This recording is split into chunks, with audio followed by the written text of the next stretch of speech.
ഇടതുപക്ഷം ഇല്ലാതെ ഒരു മലയാളിക്ക് ജീവിക്കാൻ കഴിയില്ല, ഉറപ്പാണ്. പക്ഷെ ആ ഇടതുപക്ഷം ദുർബലമാകുന്നുണ്ടെന്നുള്ളതാണ് എനിക്ക് വ്യക്തിപരമായിട്ടുള്ള എൻ്റെ ആദി എന്ന് പറയുന്നത്. എനിക്കൊന്ന് ഇടതുപക്ഷത്തിൻ്റെ ഏറ്റവും വലിയ ശത്രു സംഘപരിവാറല്ല, ഇടതുപക്ഷം തന്നെയാണ്. ഇപ്പോൾ PM ശ്രീ എന്തിനാണത് ഏതാനും കോടികൾക്ക് വേണ്ടിയിട്ട് നമ്മൾ എടുത്തിട്ടുള്ള നിലപാടുകൾ, നമ്മളാക്കിയിട്ടുള്ള നിലപാടുകൾ, അതിനൊക്കെ നമ്മൾ ഇല്ലാതാക്കിയിട്ട് ഞാൻ എന്നും പോയി എന്ന സ്ഥലം ഔറംഗസീബ് റോഡ്, ആ റോഡൊന്നും ഇല്ല. മാത്രമല്ല അതിൻ്റെ പുതിയ പേര് എനിക്കറിയില്ല എന്താണെന്നുള്ളത്. അത് വേറൊരു പേരാണ്, ഒരു പക്ഷേ ഏതൊരു സംഘപരിവാർ നേതാവിൻ്റെ പേരായിരിക്കാം. ഹിജാബ് ധരിച്ച് തല മൂടുന്നവരും തല മൂടാത്തവരും എല്ലാവരും ഉണ്ടാവണം കേട്ടോ. എല്ലാവർക്കും അവസരങ്ങൾ ഉണ്ടാകണം. നമ്മൾ വായിക്കുന്ന പുസ്തകങ്ങൾ, നമ്മൾ കാണുന്ന ചിത്രങ്ങൾ, നമ്മൾ കേൾക്കുന്ന സംഗീതം, ഈ കാഴ്ചകളിൽ നിന്ന് ശബ്ദങ്ങളിൽ നിന്നൊക്കെയാണ് ഈ ഭാഷ നമ്മളിൽ ഉണ്ടാകുന്നത്. എൻ്റെയൊക്കെ യൗവനകാലത്തിലെ കൗമാരപ്രായകാലത്ത് അന്ന് നമ്മൾ പറഞ്ഞ പ്ലാറ്റോണിക് ലവ് ആണെന്ന് കേട്ടോ. അന്ന് മാംസളമായിട്ടുള്ള പ്രണയം ഇല്ല. മയ്യഴിപ്പുഴയെ കുറിച്ച് ഇപ്പോൾ സംസാരിക്കുകയാണെങ്കിൽ അതിനെ ഒരു നെഗറ്റീവ് നോവലായിട്ട് കാണാൻ വേണ്ടിയിട്ട് തന്നെയാണ് ഈ പ്രതിബദ്ധ സാഹിത്യകാരന്മാർക്ക് ഇപ്പോഴും താല്പര്യം. ഇടതുപക്ഷം പോലൊന്ന് മയ്യഴിപ്പുഴ തീരങ്ങളെ ഒരുപാട് വിമർശിച്ചിട്ടുണ്ട്. അതിൻ്റെ അകത്തുള്ള പിന്നെ ഈ ദാസന്റെ നിലപാടാണ്. ദാസന്റെ നിലപാട് എന്ന് പറഞ്ഞാൽ മുന്തോട്ടൻ നിലപാട് കൂടുതൽ മീഡിയ ഫ്രണ്ട്ലിയാണ്. മീഡിയ ഫ്രണ്ട്ലി ആകാൻ ശ്രമിച്ചിരുന്നു കേട്ടോ. മീഡിയയിൽ നിൽക്കാൻ ആ നല്ല മനുഷ്യൻ എന്തുകൊണ്ടോ ഒരുപാട് ആഗ്രഹിച്ചിരുന്നു. ഏതൊരു നേതാവിനും ഈ മാറിയ കാലത്ത്, ഇനിയുള്ള വരാൻ വന്ന കാലത്ത് അടിസ്ഥാനപരമായിട്ടുള്ള ശരിയായ വിദ്യാഭ്യാസം ഉണ്ടാകണം. എങ്ങനെ നമ്മുടെ സമ്പദ്ഘടനയെ അഭിവൃദ്ധിപ്പെടുത്തുക, അതുപയോഗിച്ചുകൊണ്ട് എങ്ങനെ പിന്നെ ജനങ്ങളുടെ ദൈനംദിന ജീവിതം മെച്ചപ്പെടുത്തുക, അതാണ് രാഷ്ട്രീയം. രാഷ്ട്രീയത്തിൽ നിന്ന് ഈ സമ്പദ് വ്യവസ്ഥയെ മാറ്റി നിർത്താൻ കഴിയില്ല. ഭൗതികമായിട്ടുള്ള നമ്മുടെ സാഹചര്യങ്ങളിൽ ഒരുപാട് ഇമ്പ്രൂവ് ചെയ്തിട്ടുണ്ട്. പക്ഷെ ആന്തരികമായിട്ട് ഡിസാസ്റ്ററാണ് അവിടെ.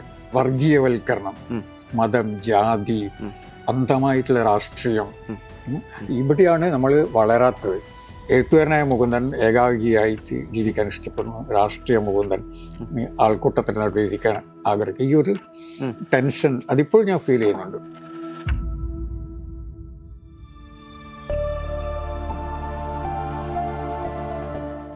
മുന്തോട്ടൻ പലതവണ പാരീസിൽ പോയിട്ടുണ്ട്, ലൂവർ മ്യൂസിയത്തിൽ പോയിട്ടുണ്ട്. അവിടെ ഇപ്പം വലിയൊരു മോഷണം നടന്നിരിക്കുകയാണ്. നമ്മളൊക്കെ ഇപ്പൊ അതിന്റെ കഥകളാണ് വായിച്ചുകൊണ്ടിരിക്കുന്നത്. ഈ നെപ്പോളിയൻ 2 ഭാര്യമാർക്ക് കൊടുത്ത രത്നാഭരണങ്ങൾ മോഷ്ടിക്കപ്പെട്ടിരിക്കുകയാണ്. ശരിക്കും പറഞ്ഞു കഴിഞ്ഞാൽ മൊണാലിസ കാണാൻ വേണ്ടി എത്രയോ ആൾക്കാർ പോകുന്നത്.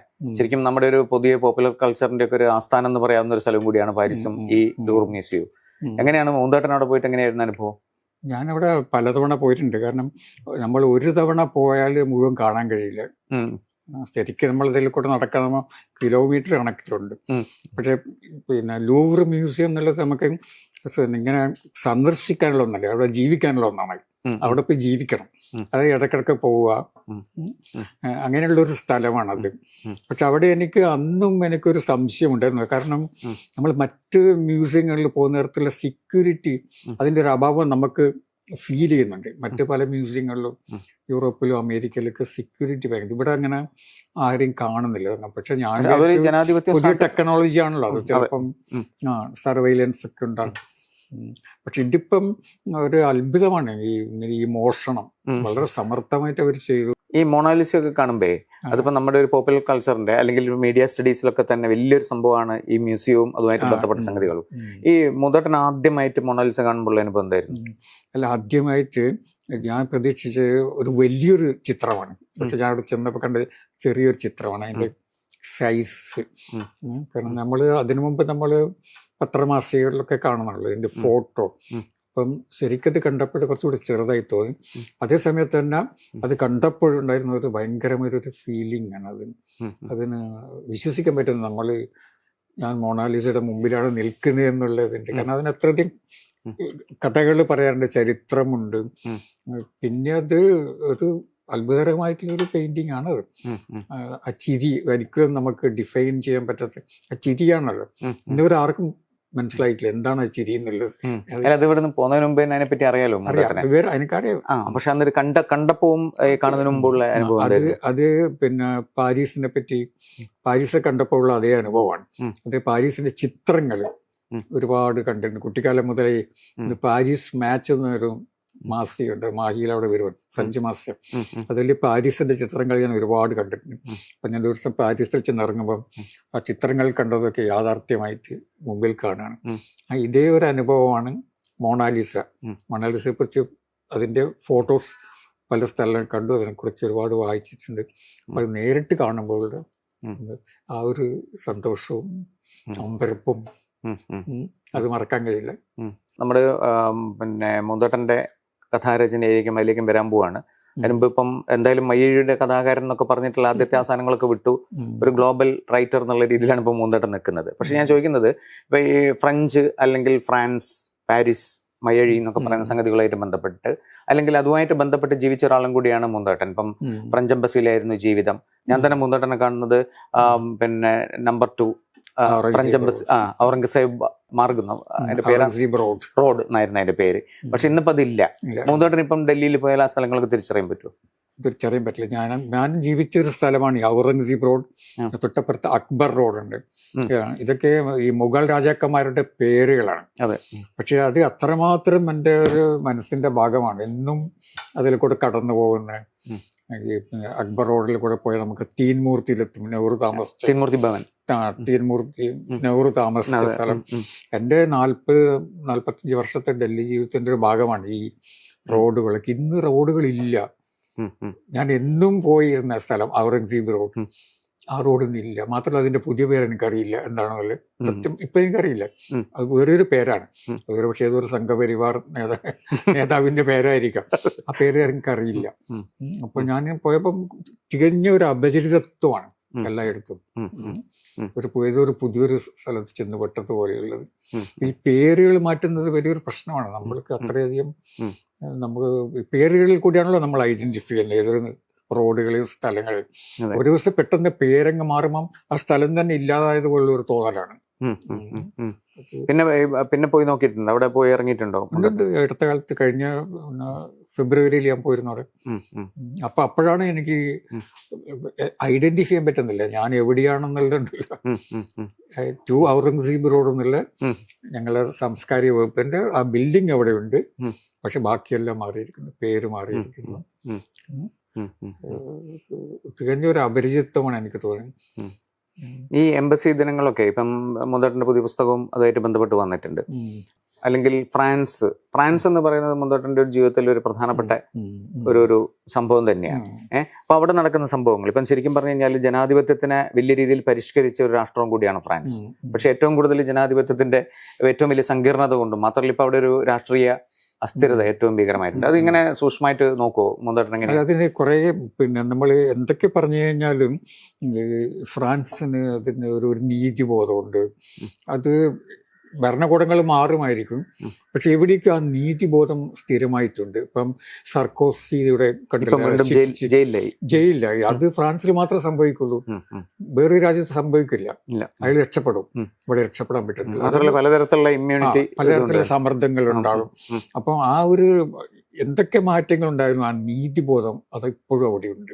സർക്കാരുകൾ മാറുന്നുണ്ട്, പ്രധാനമന്ത്രിമാർ മാറുന്നുണ്ട്, പല രാഷ്ട്രീയ നിലപാടുകളുടെ ഛായകളുള്ള സർക്കാരുകൾ വരുന്നു.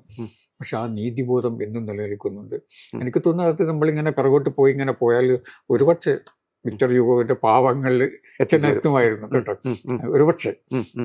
അപ്പം അതാണ് എന്നെ എപ്പോഴും ആകർഷിക്കുന്നത്, ഫ്രാൻസ് എന്ന് പറയും ആ നൈതികത.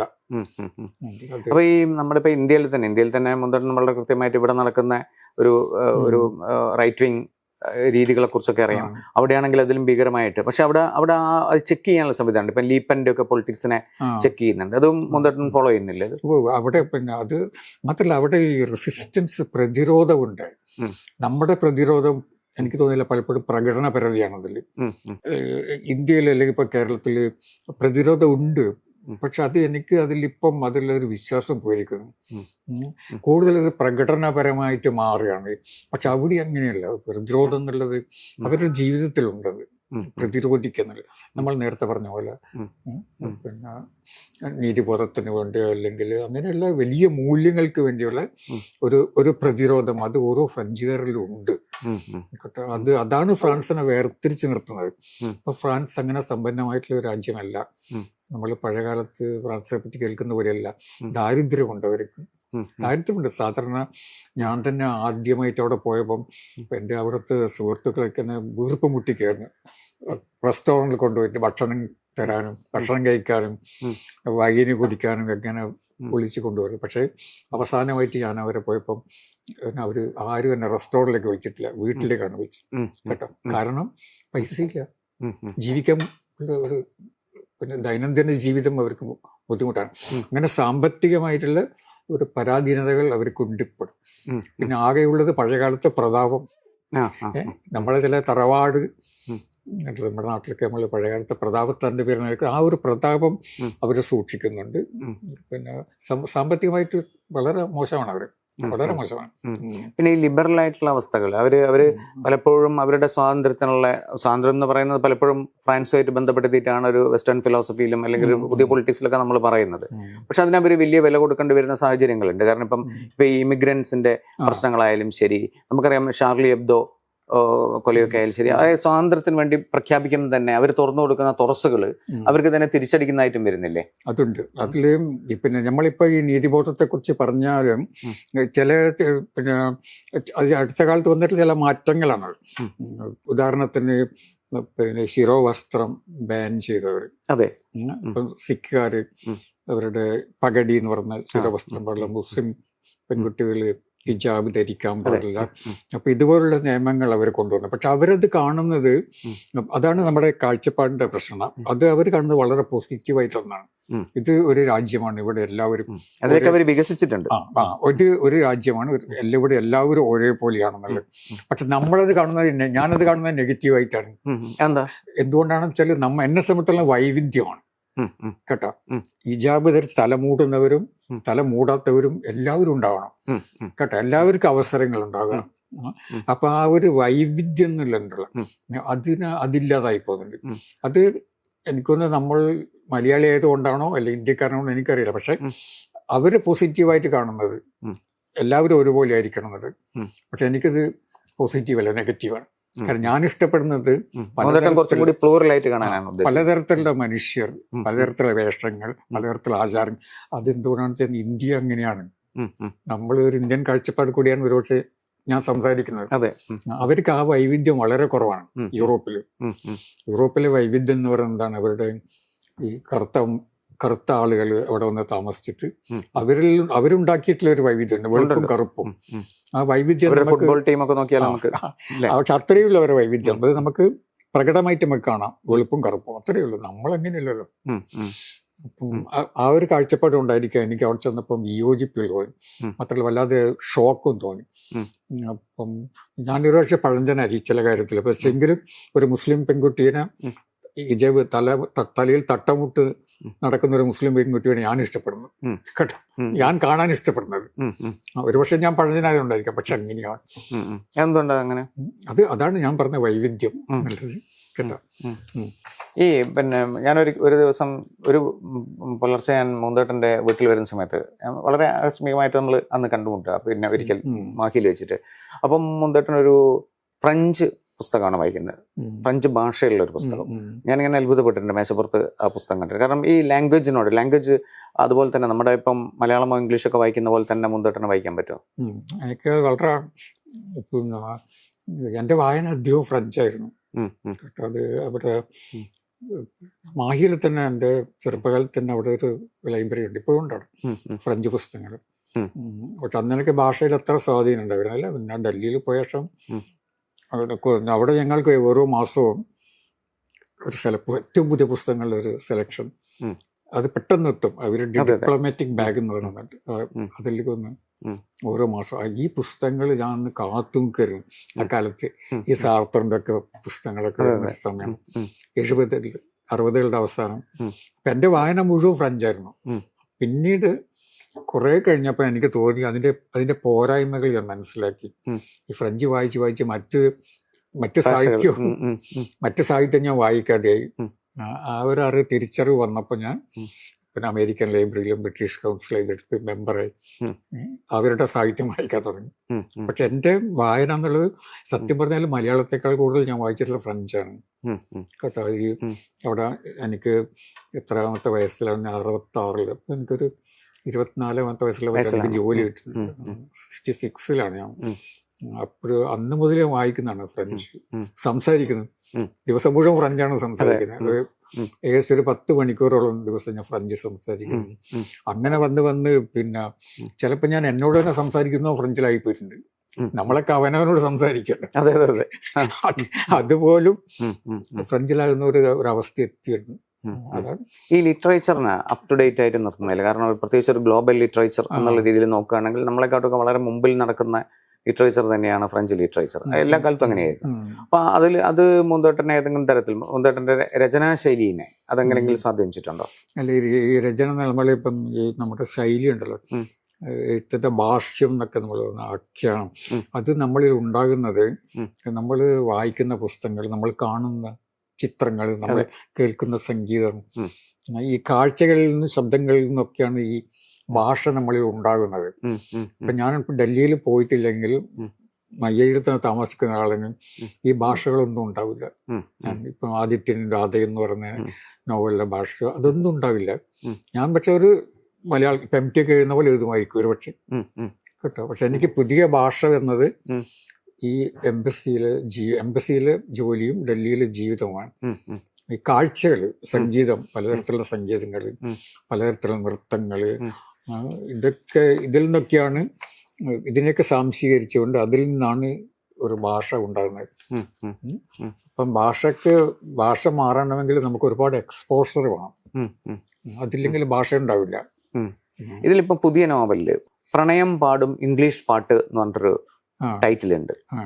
അപ്പൊ ഈ ഇംഗ്ലീഷ് പാട്ട് പലപ്പോഴും നമ്മൾ പറയും, കാരണം വെച്ചാല് ഒരുപാട് പ്രണയ ഗീതങ്ങൾ, സംഗീതം, സിനിമ സംഗീതമൊക്കെ നമുക്കറിയാം, പ്രണയവും പ്രേമവും ഒക്കെ ആയിട്ട് ബന്ധപ്പെട്ടുള്ള. പക്ഷെ നമ്മൾ പൊതുവേ നമ്മളിപ്പം ഇംഗ്ലീഷ് അല്ലെങ്കിൽ വെസ്റ്റേൺ മ്യൂസിക്കില് അതിലും കൂടുതൽ പ്രണയം ഉണ്ടെന്നൊക്കെ ഒരു പുതിയ തലമുറയ്ക്കോ അല്ലെങ്കിൽ ഒരു ആധുനിക തലമുറയ്ക്ക് പ്രത്യേകിച്ച് മനസ്സിലാക്കാൻ പറ്റും. മൂന്തോട്ടൻ എങ്ങനെയാണ് ആ ഒരു അല്ല, ഞാനത് കൂടുതലും ടൈലർ സ്വിഫ്റ്റ് എന്ന് പറഞ്ഞ ഗായിക ഉണ്ടല്ലോ, അവരാണ് ഏറ്റവും പോപ്പുലർ അവിടുത്തെ.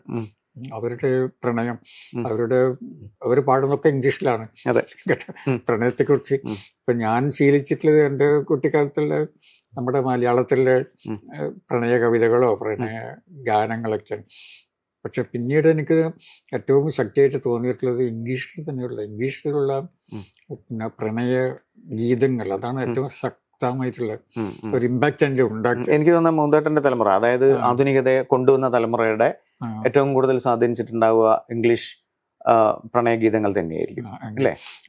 ചില കാര്യങ്ങളിൽ തന്നെ ഇംഗ്ലീഷ്, പിന്നെ ഞാൻ നേരത്തെ പറഞ്ഞതുപോലെ ഒരുപാട് ഫ്രഞ്ച് വായനയും പിന്നെ ഫ്രഞ്ച് സ്വാധീനമൊക്കെ എന്നിലുണ്ടെങ്കിലും ചില കാര്യങ്ങളിൽ ഇംഗ്ലീഷ് സഹായിച്ചിട്ടുണ്ട്. ഇപ്പം ഈ 60കളിലൊക്കെ ഉണ്ടല്ലോ, ഞാൻ എഴുതി തുടങ്ങുന്ന കാലത്ത് അന്നത്തെ ഒരു കൗണ്ടർ കൾച്ചർ, അത് ഏറ്റവും കൂടുതൽ പ്രതിഫലിച്ചത് ഇംഗ്ലീഷ് ഭാഷയിലാണ്, ഫ്രഞ്ച് ഭാഷയിലല്ല, ഇംഗ്ലീഷ് ഭാഷയിലാണ്. പോപ്പ് കൾച്ചറിന്റെ ഒക്കെ അതിൽ ആ കാലത്തുള്ളൊരു സ്ലോഗൻ തന്നെ ഉണ്ടല്ലോ, മെയ്ക്ക് ലവ് നോട്ട് വാർ എന്നുള്ളത്. അത് ഇംഗ്ലീഷിലാണ്. അത് ഫ്രഞ്ചിലല്ല വന്നത്, ഇംഗ്ലീഷിലാണ് വന്നത്. അപ്പൊ ഫ്രാൻസിന് വേറൊരു തരത്തില് പിന്നെ ആ കാലഘട്ടത്തെ പ്രതിഫലിപ്പിക്കാൻ സാധിച്ചിട്ടുണ്ട്, ആ കാലഘട്ടം അസ്വസ്ഥതകളൊക്കെ. പക്ഷെ ഈ യുവത്വത്തിന്റെ ഭാഷ കൂടുതൽ റിഫ്ലക്ട് ചെയ്യുന്നത് ഇംഗ്ലീഷിലാണ്. അതാണ് അതെനിക്ക് ഞാനത് മനസ്സിലാക്കി കുറച്ച് കഴിഞ്ഞപ്പോൾ. ഇതിൽ തന്നെ ഇപ്പം സംത്രാസം എന്നുള്ള വാക്ക് എനിക്ക് ഓർമ്മയുണ്ട്, ഞാനത് ഡിഗ്രിക്ക് പഠിക്കുമ്പോഴാണ് ആദ്യമായിട്ട് പരിചയപ്പെടുന്നത്. കാരണം ആംഗിഷ് എന്നുള്ളതാണ്, ആങ്സ്റ്റ് അല്ലേ, ആങ്സ്റ്റ് എന്നും പറയാം. അപ്പൊ ആ രീതിയിൽ അത് ശരിക്കും വരുന്ന ഒരു ഫ്രഞ്ച് ഇതിൽ നിന്നാണ്. കാരണം നമ്മളിപ്പം ബീങ് ആൻഡ് നത്തിങ്നെസ് ഒക്കെ വായിക്കുന്ന സമയത്ത് ഷാൻ പോൾ സാർട്ടറിന്റെ, അപ്പൊ ഇതില് ഒരു ടൈറ്റിലിന്റെ പേര് എനിക്ക് തോന്നുന്നത് പ്രണയ നിരാസമോ സംത്രാസം എന്നാണ്. അപ്പം മുതൽ ഇപ്പോഴും ഈ ശരിക്കും ആ വാക്ക് ഞാനെനിക്ക് കിട്ടുന്നത് ഫ്രഞ്ച് എന്നാണ്. ഫ്രഞ്ചിൽ ആംഗ്വാസ് ആംഗ്വാസ്. ആംഗ്വാസ് പറഞ്ഞാൽ ഭയങ്കരമായിട്ടുള്ള നമ്മളെ ഉള്ളിൽ കിടക്കുന്ന ഇതാണ്. അതിനെ നമുക്ക് പിന്നെ വിവരിക്കാൻ കഴിയും. അതാണ് ആംഗ്വാസ്. വലിയ ദുഃഖങ്ങളും അസ്വസ്ഥതകളും ഉണ്ടാകും. അതാണ് പിന്നെ ആംഗിസ്റ്റും ആങ്സ്റ്റ് എന്നാണ് അവര് ഫിലോസഫിക്കലായിട്ടുള്ള ഇംഗ്ലീഷിലെ അതിലൊക്കെ ആങ്സ്റ്റ്. പക്ഷെ എനിക്കത് ആംഗ്വാസ് അല്ലേ. അപ്പൊ ഇങ്ങനെ ഈ പല പ്രണയ നിരാസത്തിന്റെ അതില് ഈ പ്രത്യേകിച്ച് ഈ നോവലിനകത്ത് പിന്നെ അത് മുന്തേട്ടൻ ആദ്യം തുടക്കത്തിൽ പറയുന്നുണ്ട്, ഒത്തിരി ഇംഗ്ലീഷ് ചേർത്തിട്ടുണ്ട്, പോർച്ചുഗീസ് ഭാഷ ചേർത്തിട്ടുണ്ട്, അങ്ങനെ പല ഭാഷകളും സ്പാനിഷ് ഒക്കെ ചേർത്തിട്ടുണ്ട് ഇതിനകത്ത്. പക്ഷെ അതെന്തിനാണ് അങ്ങനെ ഒരു മുൻകൂർ ജാമ്യം എടുക്കുന്നത്? കാരണം ഇപ്പോൾ ഉള്ള കുട്ടികളുടെ പിന്നെ അല്ലെങ്കിൽ ഇപ്പോഴത്തെ ഒരു ജെൻസെറ്റിന്റെ ഒരു ലാംഗ്വേജ്, കമ്മ്യൂണിക്കേഷന്റെ ഒരു വിനിമയ ലാംഗ്വേജ് രീതി എന്ന് പറയുന്നതിൽ എല്ലാ ഭാഷയും കൂടുന്നുണ്ട്. അപ്പൊ എന്തിനാണ് മുന്തേട്ടൻ ഇപ്പൊ ഒരു നോവൽ എഴുതുമ്പോൾ അങ്ങനെ അത് എനിക്ക് ചില ഈ ഭാഷകൾ ഇപ്പൊ നമ്മൾ ഈ പ്രാദേശികതയ്ക്ക് വേണ്ടി ഒരുപാട് വാദിക്കുന്നുണ്ട്. അല്ല, ഭാഷയിലെ പ്രാദേശികത്വം അതിനുവേണ്ടി നമ്മൾ ഒരുപാട് വാദിക്കുന്നുണ്ട്. അംഗീകരിക്കുന്നുണ്ടോ? അല്ല, ഈ പ്രാദേശികത്വം നിലനിർത്താൻ നമുക്ക് സാധിക്കില്ലേ? കുറച്ച് കഴിയുമ്പോഴും ഭാഷ സാധിക്കില്ല. സാധിക്കണം എന്നുള്ളതാണ് എൻ്റെ പക്ഷെ. ഞാൻ നേരത്തെ പറഞ്ഞ പോലെ ഈ വൈവിധ്യത്തിന്റെ ഒരു പ്രശ്നമുണ്ട്. പക്ഷേ ഈ വലിയ ഭാഷകൾ ചെറിയ ഭാഷകള് വിഴുങ്ങിച്ച് ഇല്ലാതാവുകയാണ് ചെയ്യുന്നത്. അപ്പൊ നമ്മളിപ്പം നമ്മുടെ മലയാള ഭാഷയ്ക്ക് വേണ്ടി നമ്മൾ ഒരുപാട് ശബ്ദിക്കുന്നുണ്ട്, നിയമനിർമ്മാണങ്ങൾ നടക്കുന്നുണ്ട്. പക്ഷെ എങ്കിലും ഇത് കുറച്ച് കഴിയുമ്പോൾ മലയാളത്തിന് മാത്രം പ്രശ്നമല്ല, ഇത് ലോകത്തിലെ എല്ലാ ചെറു ഭാഷകളും ക്രമേണ ഇല്ലാതാവുകയും ഒരു യൂണിവേഴ്സൽ ഭാഷ രൂപപ്പെട്ടു വരുന്നുണ്ട്. ഇപ്പോൾ ഒരു ഗ്ലോബൽ ഭാഷ, അതിൻ്റെ ഒരു ആശങ്കയുണ്ട്. അപ്പം അതിനെയാണ് ഞാൻ ഇതിൽ കൊണ്ടുവരുന്നത്. പക്ഷെ ഇതിനെ അതേസമയത്ത് തന്നെ ബാലൻസ് ചെയ്യുന്നുണ്ട്. ഓരോ അദ്ദേഹത്തിന് താഴെ ചില ഈരടികളുണ്ട്.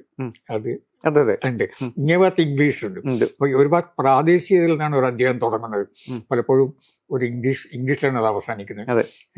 അപ്പൊ അങ്ങനെയുള്ള ഭാഷകളെ കുറിച്ച് പുതിയ സാധ്യതകൾ അന്വേഷിക്കുക എന്നുള്ളതാണ് ഒരു കാരണം. ഈ ഏഞ്ചൽ മേരിയിലേക്ക് 100 ദിവസം എന്ന് പറയുമ്പോൾ അതൊരു പ്രണയത്തിന്റെ ഒരു അന്വേഷണം കൂടിയാണ്. അതിലേക്ക് അപ്പം മുന്തേട്ടന്റെ ഞാൻ അങ്ങനെ പ്രണയത്തിന് പ്രായമില്ല. കാരണം പിന്നെ മാർക്കസ് മൈ മെലങ്കോളി വോസ് എന്നുള്ളത് എഴുതുന്നതും അതിനകത്തെ കഥാപാത്രങ്ങളും എല്ലാം ഒരു ഏറ്റവും പ്രധാനപ്പെട്ട നായകനൊക്കെ അത്രയും ഏജ്ഡ് ആണ്. പക്ഷെ പ്രണയത്തെ കുറിച്ചാണ് സംസാരിക്കുന്നത്. അപ്പൊ അതിന് ഭാഷയോ സമയമോ അല്ലെങ്കിൽ പ്രായമോ ഒന്നുമില്ല. പക്ഷെ മുന്തേട്ടൻ ഈ കുട്ടികളുടെ ഇപ്പോഴത്തെ ഒരു കേരളത്തിലെ പ്രത്യേകിച്ചും കുട്ടികളുടെ ഒരു പ്രണയ ആഭിമുഖ്യത്തെ കുറിച്ച് ചിന്തിച്ചുകൊണ്ടിരിക്കുന്നുണ്ടോ? അപ്പോൾ പ്രണയം എന്നുള്ളത് ഇപ്പം എൻ്റെയൊക്കെ യൗവനകാലത്തിലെ കൗമാരപ്രായകാലത്താണ് ഇപ്പോൾ നമ്മൾ പറഞ്ഞ പ്ലാറ്റോണിക് ലവ് ആണെന്ന് കേട്ടോ. അന്ന് മാംസളമായിട്ടുള്ള പ്രണയം ഇല്ലെന്ന് ഉണ്ടായിരുന്നില്ല. പിന്നെ അതിന് പല കാരണങ്ങളുണ്ട്. ഒന്ന്, നമുക്ക് ഈ പെൺകുട്ടികൾ അകൽച്ചയാണ്. ഇന്നത്തെ പോലെ നമുക്ക് ഒന്നിച്ച് നടക്കാനൊന്നും സാധിക്കാത്ത ഒരു കാലഘട്ടമായതുകൊണ്ട് ഈ അകൽച്ചയുണ്ടായിരുന്നു. അകൽച്ചയിൽ നിന്നാണ് നമ്മൾ ഇതുപോലുള്ള ഈ പ്ലാറ്റോണിക് പ്രണയം എന്ന് പറഞ്ഞ ഉണ്ടായിരുന്നു. പക്ഷെ ഇപ്പോഴും അകൽച്ചയില്ല, നമ്മൾ ഒന്നിച്ചാണ്, ആൺകുട്ടികളും പെൺകുട്ടികളും. അപ്പൊ അവിടെ അതിന് ഇപ്പം ഞാനതിൽ പറയുന്ന ഒരു സംഭവമുണ്ട്. അത് ഒരു ബസ്സിൽ ഒരാള് സഞ്ചരിക്കുമ്പം തലമുടി മണക്കാൻ കഴിഞ്ഞതിലൊരു സന്തോഷം. ഇന്നതൊക്കെ സില്ലിയായിട്ട് തോന്നും, ഇന്നത്തെ ഒരു പുതിയൊരു. അപ്പൊ പുതിയ തലമുറ എങ്ങനെയാണ് ഇതിനെ കാണുന്നത് എന്നുള്ളത്, പ്രണയത്തെ പുതിയ തലമുറ സംബന്ധിച്ചോളം ഇപ്പം ഈ മാംസളമായിട്ടുള്ള അതന്നെ നോൺ വെജ് എന്ന് പറഞ്ഞത്, നോൺ വെജ് പ്രണയമാണ് ഇപ്പോഴത്തെ പുതിയ തലമുറ. അവർക്ക് മറ്റേ പ്രണയം മനസ്സിലാക്കേണ്ട ആവശ്യമില്ല. അങ്ങനെ പൂർണ്ണമായിട്ടും പറയാൻ പറ്റുമോ? അത്രയും പുതിയ തലമുറ നമ്മൾ എന്താണ് പുതിയ തലമുറ കൊണ്ട് നമ്മൾ ഉദ്ദേശിക്കുന്നത് വെച്ചാൽ ഈ വിദ്യാഭ്യാസമുള്ള ഇപ്പം പ്രത്യേകിച്ച് ഈ IT മേഖലയിലൊക്കെ വർക്ക് ചെയ്യുന്ന ഒരുപാട് ആൺകുട്ടികളും പെൺകുട്ടികളും അവരെയാണ് ഞാൻ മാതൃകയായിട്ട് കാണുന്നത്. പുതിയ തലമുറ എന്നുള്ളത് എഡ്യൂക്കേറ്റഡ് IT രംഗങ്ങൾ ബാംഗ്ലൂരിലും ഡൽഹിയിലൊക്കെ പോയി കാണാം. ചെറിയ കുട്ടികളാണ്, 22 വയസ്സ്. അവർ ഹൈലി എഡ്യൂക്കേറ്റഡാണ്, അവർക്ക് എക്സ്പോസർ ഉണ്ട്, ഈ IT വർക്ക് ചെയ്യുന്നുണ്ട്. അപ്പം അവരെ സംബന്ധിച്ചോളം അവർക്ക് മനസ്സിലാകില്ല ഇപ്പം രമണൻ എന്തിനാണ് തൂങ്ങി മരിച്ചെന്നുണ്ടല്ലോ. അവർക്ക് മനസ്സിലായില്ല അത്. കാരണം അപ്പം പുതിയ കാലത്തെ ആൺകുട്ടികളും പെൺകുട്ടികളും എങ്ങനെയാണ് പ്രണയത്തെ കാണുന്നത് ഞാൻ അന്വേഷിച്ചു നോക്കി. ഞാൻ മുന്തേട്ടൻ എന്ത് തരത്തിലുള്ള ഒരു ഒബ്സർവേഷൻ ആണ് അതിൽ സ്വീകരിച്ചിട്ടുള്ളത്? അത് ഞാൻ വെച്ചാൽ പലർക്കും സംസാരിക്കുക, പിന്നെ ശ്രദ്ധിക്കുക. പിന്നെ ചേതൻ ഭഗത്തിന്റെ നോവൽ പോലും എന്നെ സഹായിച്ചിട്ടുണ്ട് പുതിയ തലമുറ മനസ്സിലാക്കാൻ. ചേതൻ ഭഗത്തിന്റെ ആദ്യത്തെ നോവൽ വരുന്നത് അന്ന് നമ്മൾ ഈ എന്താ പറയുക, ഈ ആൺകുട്ടികളും പെൺകുട്ടികളും ഒരുപാട് രാത്രി കോൾ സെന്റർ എന്ന് പറഞ്ഞിട്ട്, കോൾ സെന്ററിൽ ഡൽഹിയിലൊക്കെ രാത്രി ആകുമ്പോൾ ആയിരക്കണക്കിന് ആൺകുട്ടികളും പെൺകുട്ടികളാണ് യാത്ര ചെയ്യുന്നത് രാത്രി. കാരണം അവർ അവർ പണിയെടുക്കുന്നത് അമേരിക്കറ്റാണ്, നമ്മുടെ രാത്രി അവർക്ക് പകലാണ്. ഉം. അപ്പൊ ഈ രാത്രിയാണ് ഇവര് ഉം. ഈ ഒരുപാട് കോൾ സെന്ററുകളിൽ ആയിരക്കണക്കെ നമുക്ക് കാണാം ഇവരിങ്ങനെ സഞ്ചരിക്കുന്നത്. ഉം. അപ്പൊ അങ്ങനെ ഇവരുടെ ഒരു രാത്രി ജീവിതം ഉണ്ടായി. ഉം. ഇവര് അപ്പൊ അതെ. ആൺകുട്ടികളും പെൺകുട്ടികളും ഒന്നിച്ച് യാത്ര ചെയ്യും. അപ്പൊ അവിടെ ഇവിടെയൊക്കെ പബ്ബുകൾ ഉണ്ടായി. ഉം. അപ്പൊ ആ ഒരു കൾച്ചർ എല്ലാ സ്ഥലത്തേക്കും ജീവിതമാണ് വരുന്നു. ചേതൻ ഭഗത്ത്. പക്ഷെ ചേതൻ ഭഗത്ത് പറഞ്ഞ പോലെ തന്നെ ഞാൻ പറയുന്നത് ഈ ഒരു മാംസബന്ധമായ ഒരു രാഗമല്ല പിന്നീട് ഡെവലപ്പ് ചെയ്ത് വരുന്നത്. അല്ലാതെ വലിയ രീതിയിലുള്ള അണ്ടർസ്റ്റാൻഡിങ്ങും വലിയ രീതിയിലുള്ള പൊളിറ്റിക്സും ഒക്കെ ഉള്ള സ്ത്രീ പുരുഷ ബന്ധങ്ങളായിട്ടാണ് അത് മാറുന്നത് അല്ലേ? അല്ല, അത് നമ്മുടെ നാട്ടിൽ ഇപ്പൊ ഉണ്ടല്ലോ, ഇപ്പൊ നമ്മൾ പാരീസിലൊക്കെ കാണുന്ന തരത്തിൽ അങ്ങനെയുള്ള ഒരു പ്രണയബന്ധം അത് നമുക്ക് ഇപ്പൊ കുറച്ച് ഞാൻ പറയാം. പക്ഷെ അങ്ങനെയുള്ള ഒരു പ്രണയമല്ല ഇവിടെയുള്ള കൂടുതലും. ഈ പുതിയ തലമുറ എന്ന് പറഞ്ഞാൽ അവരെ സംബന്ധിച്ചിടത്തോളം അവർക്ക് അത് കൂടുതൽ ഫിസിക്കലായിട്ടുള്ള ഒരു ബന്ധമാണ് അവർക്ക് ആവശ്യം. ഫിസിക്കലല്ലാത്ത അത് മറ്റേതിന്റെ പ്രസക്തി ഇല്ലാതായി. നമ്മൾ നേരെ പറഞ്ഞ സെന്റിമെന്റൽ ആയിട്ടുള്ള തലമുടി മണർത്തോക്കുക, തൊട്ടു നോക്കുക, നിലാവ് തിരുന്ന് അല്ലാതെ ഇരുന്ന് സംസാരിക്കുക, കുറച്ച് ആർഗ്യൂ ചെയ്യുക, അങ്ങനെയൊക്കെയുള്ള റിലേഷൻ. അത് വേറൊരു തരത്തിലുള്ള ഒരു പ്രണയമുണ്ട്. ഇത് കഴിഞ്ഞിട്ടുണ്ട്, ഈ സ്റ്റേജ് കഴിഞ്ഞിട്ടുള്ളതാണ്. അപ്പൊ നമ്മുടെ പ്ലാറ്റോണിക് ആയിട്ടുള്ള പ്രണയം ഒരു വളരെ സെന്റിമെന്റൽ ആയിട്ട് അത് വന്ന് ഇപ്പൊ നമ്മൾ ഫിസിക്കലായിട്ടുള്ള ഒരു പ്രണയത്തിലേക്ക് എത്തുക. അപ്പൊ ഇതിനപ്പുറത്തൊരു വേറൊരു പിന്നെ ഫിസിക്കലായിട്ട് ഇന്റലക്ച്വൽ ആയിട്ടുള്ള ഒരു പ്രണയമുണ്ട്. അത് നമ്മുടെ നാട്ടിൽ വളരെ ഹൈ സൊസൈറ്റിയിൽ നമ്മൾ ചിലപ്പോൾ കണ്ടേക്കാം. പക്ഷേ ഫ്രാൻസിലൊക്കെ അത് 60കളിലൊക്കെ ഉണ്ടായിരുന്നു. അൽബേർ കാമ്യൂനൊക്കെ കാലത്ത് അത് ഉണ്ടായിരുന്നു. അപ്പൊ അത് ഈ പ്രണയം എന്നുള്ളത് ഇങ്ങനെ ഇവോൾവ് ചെയ്തുകൊണ്ടിരിക്കുകയാണ് ചെയ്യുന്നത്. നമ്മൾ ഈ രണ്ടാമത്തെ സ്റ്റേജാണ് ഇപ്പോൾ, അതായത് ഫിസിക്കലായിട്ടുള്ള ഒരു പ്രണയം. അപ്പൊ കുറെ കൂടി കഴിയുമ്പോൾ അത് ഈ പ്രണയിക്കുന്നവരുടെ പിന്നെ ബൗദ്ധിക നിലവാരത്തിൽ ഡിപ്പെൻസ് കേട്ടോ. അപ്പം വളരെ ഇന്റലക്ച്വലായി പ്രണയിക്കുമ്പോൾ അവർക്ക് പിന്നെ ഫിസിക്കലായിട്ടുള്ള ബന്ധവും പോരാതെയാവും. അതിനപ്പുറത്ത് ഇന്റലക്ച്വലായിട്ടുള്ള ഒരു പ്രണയമുണ്ട്. അതാണ് ഈ 60കളിലും 50കളിലൊക്കെ ഫ്രാൻസിൽ ഉണ്ടായിരുന്ന അവിടുത്തെ ബുദ്ധിജീവികൾ. അൽബേർ കാമ്യൂന്റെ ഒക്കെ അത് അൽബേർ കാമ്യൂന്റെ ആണ് ഞാൻ എൻ്റെ ഈ നോവലിനുള്ള ഏഞ്ചൽ മേരിയിലേക്ക് 100 ദിവസം എന്നുള്ള നോവലിന്റെ മുഖ്യ പ്രചോദനം അൽബേർ കാമ്യൂന്റെ പ്രണയമാണ്. അദ്ദേഹം നമുക്കറിയാം, അദ്ദേഹം ജീവിതം വ്യർത്ഥമാണെന്ന് പറഞ്ഞാൽ തിയറി ഓഫ് അബ്സൈഡിറ്റി മിത്ത് ഓഫ് സിസിഫസിൽ കൂടെയൊക്കെ വികസിപ്പിച്ചെടുത്ത ആള്. അപ്പൊ അങ്ങനെയൊക്കെ ജീവിതം വ്യർത്ഥമാണെന്ന് പറയുമ്പോഴും അൽബേർ കാമ്യൂ അഗാധമായിട്ട് പ്രണയിച്ചിരുന്നു. അത് പക്ഷെ ഒരു യുദ്ധാന്തര കാലത്ത്, പ്രത്യേകിച്ചും ഫാസിസത്തിന്റെ ആ ഒരു കാലത്തിന് ശേഷം ഉണ്ടായ നഷ്ടബോധത്തിൽ നിന്നുണ്ടാകുന്ന ഒരു അല്ല, അതിന്റെ ഒരു ന്യായീകരണം എന്ന് പറഞ്ഞു.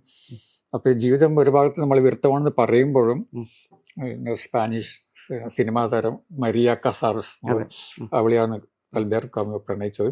അവൾക്കച്ച കത്തുകളുണ്ട്, അത് ഞാൻ പണ്ട് വായിച്ചിട്ടുണ്ട് കേട്ടോ. എന്തുമാത്രം തീവ്രതയുള്ള പ്രണയമാണ്. അപ്പൊ പെട്ടെന്ന് നമുക്കത് ഉൾക്കൊള്ളാൻ ബുദ്ധിമുട്ടായിരിക്കും. കാരണം ജീവിതം വ്യർത്ഥമാണെന്ന് പറയും, അതേസമയത്ത് തന്നെ ഇങ്ങനെ പ്രണയിക്കുകയും തീവ്രമായിട്ട് പ്രണയിക്കുകയും. അപ്പൊ അതിന് അൽബേർ കാമ്യൂ തന്നെ ഉത്തരം പറയുന്നുണ്ട്. അങ്ങനെ ആരോടും ചോദിച്ചോന്നറിയാം അയാളോട്. അതായത് ഈ മിത്ത് ഓഫ് സിസിഫസിന്റെ കഥ അയാൾ പറയുമ്പോൾ, സിസിഫസ് ഇതിങ്ങനെ ഈ പാറ ഉരുട്ടി ഇങ്ങനെ മുകളിലേക്ക് കൊണ്ടുപോകാണ്. മുകളിൽ കൊണ്ടുപോയി താഴെ ഇടുന്നു, പിന്നെയും കൊണ്ടുപോകുന്നു, ജീവിതകാലം മുഴുവൻ കൊണ്ടുപോകുന്നു, ജീവിതകാലം മുഴുവൻ. അപ്പം നമ്മൾ പ്രേക്ഷകർ അല്ലെ വായനക്കാരൻ ഇതൊരു മനുഷ്യൻ എന്തുമാത്രം കഷ്ടപ്പെടാണ് ഈ പാറ ഉരുട്ടി കൈയൊക്കെ പൊട്ടി. പക്ഷെ അൽബേർ കാമ്യൂ പറയുന്നത് ഹി വാസ് ഹാപ്പി എന്ന് പറഞ്ഞു. ഒറ്റൊരു വാചകം, ഹി വാസ് ഹാപ്പി. ഇതാണ്. അപ്പം അതുപോലുള്ള ഒരു കാഴ്ചപ്പാടാണ് ഇതിൽ വരുന്നത്, ഈ നോവലിൽ വരുന്നത് കേട്ടാ. അത് പ്രണയത്തിന് വേണ്ടി ഒരുപാട് കഷ്ടപ്പെടുക, പ്രണയിക്കുന്ന പെൺകുട്ടിയെ സ്വന്തമാക്കാൻ വേണ്ടിയുള്ള ഒരുപാട് കഷ്ടപ്പാടുകൾ, അതിനുവേണ്ടി ഉന്മാദം, ഭ്രാന്ത്. പക്ഷെ ഹി വാസ് ഹാപ്പി.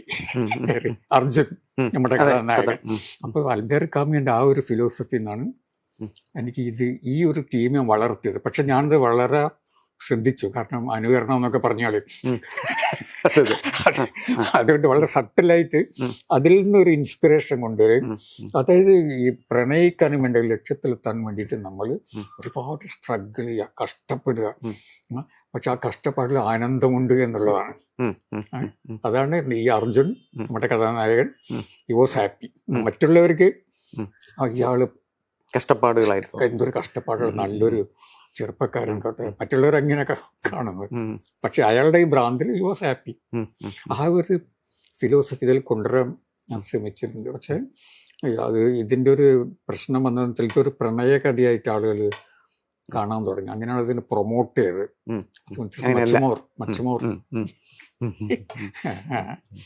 നമ്മളിപ്പം പോപ്പ് കൾച്ചറിനെ പറ്റി പറഞ്ഞു. പോപ്പ് കൾച്ചറിനെ പറ്റി പറയുമ്പം നമുക്കറിയാതെ ഫ്രാൻസിനേക്കാളും കൂടുതൽ അമേരിക്കയും അല്ലെങ്കിൽ ഇംഗ്ലീഷ് വെസ്റ്റേൺ കൾച്ചറാണ് അതിനെ, മറ്റു വെസ്റ്റേൺ കൾച്ചറാണ് അതിനെ സ്വാധീനിച്ചിട്ടുള്ളത്. എനിക്ക് തോന്നുന്നത് മൂന്തേട്ടന്റെ നോവലിന് ഏറ്റവും കൃത്യമായിട്ട്, മൂന്തേട്ടന്റെ ഒരു രചനാ പരിണാമത്തിന്, നോവൽ പരിണാമത്തിന് കൃത്യമായിട്ട് രേഖപ്പെടുത്തിയിട്ടുള്ളത് KP അപ്പനാണ്. KP അപ്പൻ പറയുന്നത് മൂന്തേട്ടനൊരു തുടക്കത്തിലെ മയ്യഴിപ്പുഴ തൊട്ട് ഇങ്ങോട്ട്, ഡൽഹി തൊട്ട് ഇങ്ങോട്ട് വരുന്ന സമയത്ത് ഈ ദളിത് യുവതിയുടെ കഥന അല്ലെങ്കിൽ നൃത്തമൊക്കെ വരുന്ന സമയത്തേക്ക് മൂന്തേട്ടൻ എന്ത് ചെയ്യുന്നുണ്ട്? ലാളിത്യവും, അതായത് അദ്ദേഹം പ്രയോഗിക്കുന്ന വാക്ക് സാമാന്യ ജനസംസ്കാരത്തിലേക്ക് മൂന്തേട്ടൻ മാറുന്നുണ്ട്. അത് പോസ്റ്റ് മോഡേണിസത്തിലേക്കുള്ള ഒരു വഴിമാറ്റമാണ്. അതായത് ശരിക്കും പറഞ്ഞു കഴിഞ്ഞാൽ കേരളത്തിലെ പോസ്റ്റ് മോഡേണിസത്തിന്റെ ഒരു നോവലിസ്റ്റ് എന്നുള്ള രീതിയിൽ മുകുന്ദൻ വരികയാണ് എന്നുള്ള പ്രഖ്യാപനം നടത്തിയിട്ടുള്ളത് KP അപ്പനാണ്. എനിക്ക് തോന്നുന്നത് ഈ പൊതുജന ബോധം അല്ലെങ്കിൽ ഈ സംസ്കാരം എന്ന് പറയുന്നത്, ഇപ്പൊ എനിക്ക് തോന്നുന്നു ഈ നോവൽ അതിന്റെ ഒരു വലിയ ഉദാഹരണമാണ്. കാരണം ഇപ്പം നിലനിൽക്കുന്നത്, ഇപ്പം മൂന്തേട്ടൻ പറഞ്ഞല്ലോ, ഇപ്പൊ ഈ വായിക്കുന്ന നോവലുകൾ അല്ലെങ്കിൽ പുതിയ നോവൽ എന്നൊക്കെ പറയുന്ന സമയത്ത് ഒരുപാട് നോവലുകൾ അത്തരത്തിൽ മലയാളത്തിൽ ഇപ്പം വന്നിട്ടുണ്ട്. മൂന്തേട്ടൻ അതിനെ ആരാധിക്കുകയാണോ അംഗീകരിക്കുകയാണോ എന്താ ചെയ്യുന്നത്? അല്ല, ഞാൻ ഈ ഭാഷയുടെ കാര്യം പറഞ്ഞാൽ ഞാൻ ഈ നോവലിന്റെ തുടക്കത്തിൽ തന്നെ ഹോച്ചിമിനെ കോട്ട് ചെയ്തിട്ടാണ്. ഹോച്ചിമിൻ പറഞ്ഞിട്ടില്ല, ഹോച്ചിമിൻ കവി കൂടിയാണല്ലോ. ഇപ്പോഴും കാര്യം ഏറ്റവും ലളിതമായ ഭാഷയിൽ എഴുതണം എന്നുള്ളത്. അപ്പൊ എനിക്ക് ഞാൻ വളരെ സങ്കീർണമായിട്ടുള്ള വിഷയങ്ങളാണല്ലോ ആദ്യകാലത്ത് കൈകാര്യം ചെയ്തത്, വളരെ കോംപ്ലക്സ് ആയിട്ടുള്ള വിഷയം. അപ്പൊ അത് ലളിതമായ ഭാഷയിൽ പറഞ്ഞാൽ മാത്രമേ വായനക്കാരിൽ എത്തും എന്നുള്ളത് ഞാൻ അഭിമുഖീകരിച്ച ഏറ്റവും വലിയ രചനയുടെ ഒരു പ്രതിസന്ധി അതാണ്. എനിക്ക് പറയാനുള്ള കാര്യങ്ങൾ എനിക്കറിയാം, അത് ലളിതമല്ല എന്നുള്ളത്. അപ്പൊ അത്രയും സങ്കീർണമായിട്ടുള്ള കാര്യങ്ങൾ വായനക്കാരിൽ എത്തിക്കണമെങ്കിൽ അതിന് ഒരു വെഹിക്കിൾ, ലളിതമായിട്ടുള്ള ഒരു ഭാഷ ആവശ്യം. അപ്പൊ അത് ഞാൻ ബോധപൂർവം ശ്രമിച്ച് വളർത്തി എടുത്താണ് ഈ നാടൻ ഭാഷയും ഇതൊക്കെ ഉള്ളത്.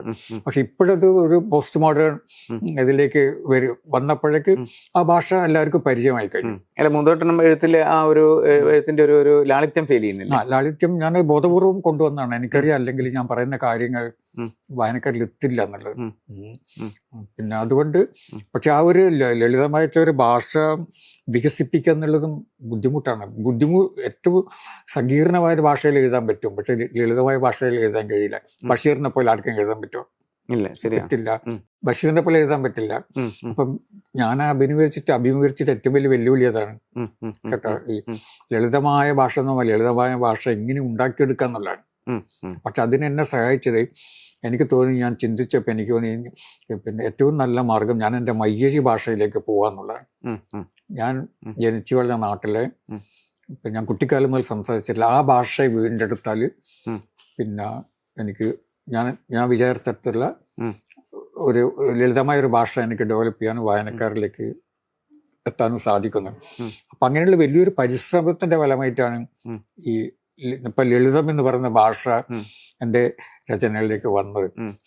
അത് ശരിക്കും അപ്പം മാഷ് തന്നെ പറയുന്നുണ്ട്, സാധാരണമായ ഒരു വാസ്തവികതയെ ഹൈപ്പർ ഈസ്തെറ്റിക്സിലേക്ക് കൊണ്ടുപോകുന്ന കഥാകൃത്താണ് പിന്നീടുണ്ടായ മുകുന്ദൻ. അതായത് കാരണം വലിയൊരു ഈസ്തെറ്റിക്സിലേക്ക് കൊണ്ടുപോകുന്നത്. കാരണം അത് പക്ഷേ മൂന്തേട്ടന്റെ കല ലളിതമാകുമ്പോഴാണ് സംഭവിക്കുന്നതെന്നാണ്.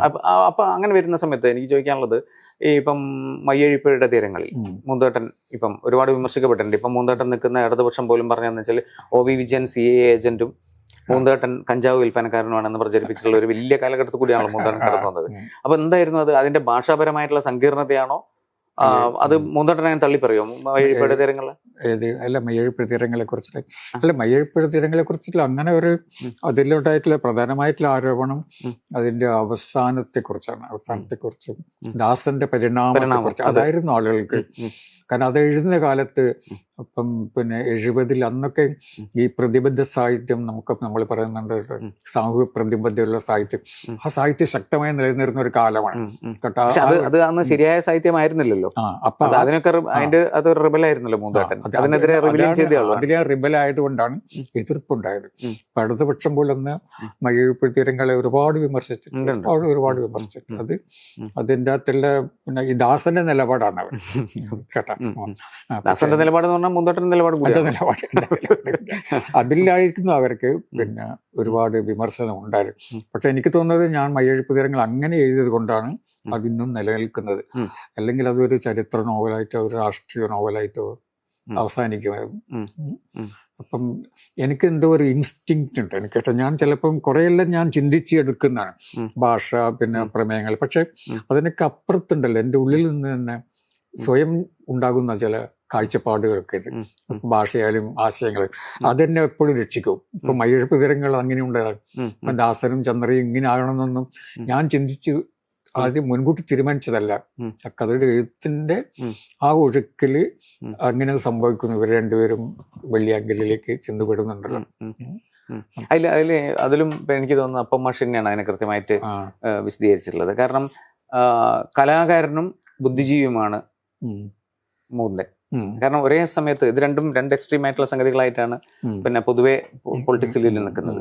ഇതിൻ്റെ അകത്ത് രാഷ്ട്രീയവും മതീത രാഷ്ട്രീയവും അത് കൊണ്ടുവരാൻ മൂന്തന് കഴിയുന്നുണ്ടെന്ന്. കാരണം വെച്ചാൽ രാഷ്ട്രീയം ഒരിക്കലും ഈ പറഞ്ഞ രീതിയിൽ ഈ പ്രതിജ്ഞാബദ്ധമായ സാഹിത്യത്തെക്കാളും അതിനുള്ളിൽ കൂടി ഒരു രാഷ്ട്രീയം കലർത്തി പറയുന്നുണ്ട്. അതുകൊണ്ടാണ് ഇത്രയും ശക്തമാവുന്നതും ഇത്രയും എതിർപ്പ് നേരിടേണ്ടി വരുന്നത്. കാരണം ആ എതിർപ്പ് ഇപ്പോൾ ഉണ്ട്. കാരണം മയ്യഴിപ്പുഴയെ കുറിച്ച് ഇപ്പോൾ സംസാരിക്കുകയാണെങ്കിൽ അതിനെ ഒരു നെഗറ്റീവ് നോവലായിട്ട് കാണാൻ വേണ്ടിയിട്ട് തന്നെയാണ് ഈ പ്രതിബദ്ധ സാഹിത്യകാരന്മാർക്ക് ഇപ്പോഴും താല്പര്യം, അല്ലേ? അപ്പൊ ഈ മുന്തട്ടൻ ഒരിക്കലും ഒരു വലതുപക്ഷ രാഷ്ട്രീയത്തിന്റെ ആളോ അല്ലെങ്കിൽ ഒരു എക്സ്ട്രീം റൈറ്റിലേക്കോ അങ്ങനെയൊന്നും തിരിഞ്ഞിട്ടില്ല. പലപ്പോഴും എനിക്ക് വിയോജിപ്പുള്ള ചില സംഗതികൾ മുന്തട്ടനും പറഞ്ഞിട്ടുണ്ട്. കാരണം ഈ അധികാര സ്ഥാപനങ്ങളുടെ കൂടിയായിരിക്കണം എഴുത്തുകാരെന്നൊക്കെ, അതൊക്കെ അങ്ങനെയൊക്കെ എങ്ങനെ മുന്തട്ടന് പറയാൻ പറ്റുന്നത്? അല്ല, അതെന്താണെന്ന് വെച്ചാൽ നമ്മൾ സിമ്പിളായിട്ട് നമ്മൾ പറഞ്ഞു കഴിഞ്ഞാൽ ഇപ്പം ഞാൻ സാഹിത്യ അക്കാദമിയുടെ പ്രസിഡന്റ് ഉണ്ടായി. അപ്പോഴേ ഒരുപാട് എതിർപ്പുണ്ടായി.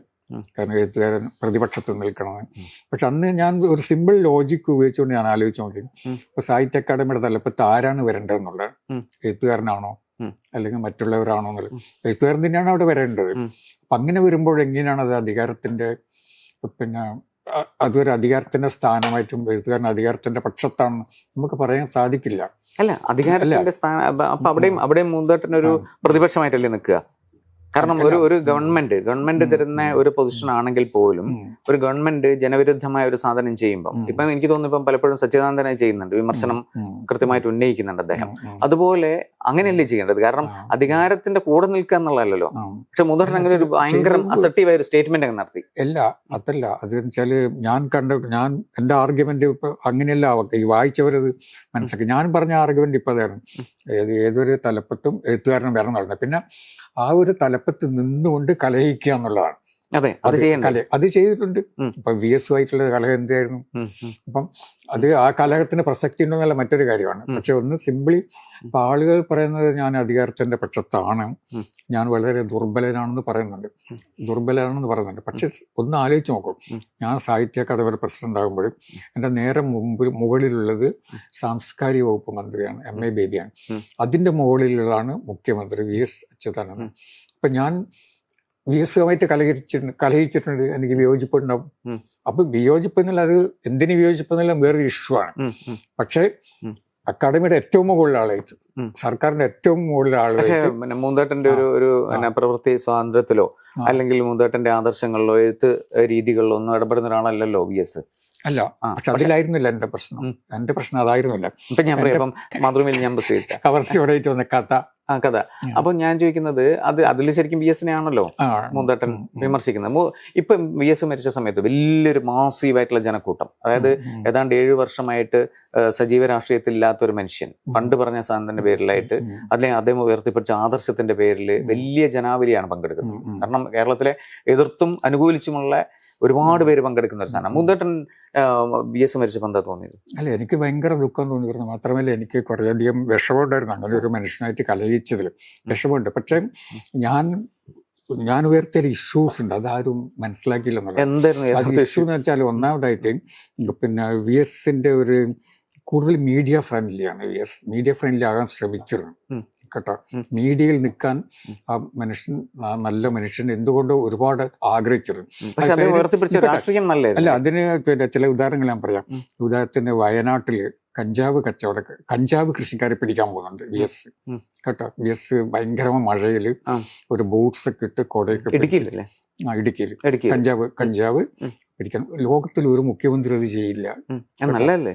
അല്ല, ചെയ്യില്ല, ചെയ്യേണ്ട ആവശ്യമില്ല. പിന്നെ എന്തിനാണ് സർക്കാർ സംവിധാനം എന്തിനാണ്? അല്ല, അത് മീഡിയ അല്ല, അത് അങ്ങനെയുള്ള ചില കുഴപ്പങ്ങൾ അതിന്റെ പിറകിലുള്ള ഭൂമാഫിയയാണ് അദ്ദേഹം എതിർത്തത്. അതല്ല, എന്തിനാണ് ഒരു മുഖ്യമന്ത്രിയും ഒരു കഞ്ചാവ് കൃഷിക്കാരൻ? അതിന് അദ്ദേഹത്തിന്റെ കീഴിൽ ഒരുപാട് സംവിധാനങ്ങളുണ്ട്.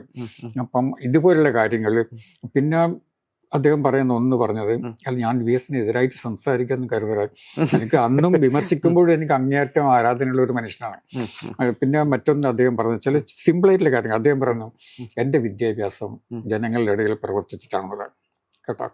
ജനങ്ങളുടെ ഇടയിൽ പ്രവർത്തിക്കുന്നത്, അതാണ് എൻ്റെ വിദ്യാഭ്യാസം. ഒരാൾക്ക് അങ്ങനെ ഒരു വിദ്യാഭ്യാസം ഉണ്ടാക്കാൻ പറ്റുമോ?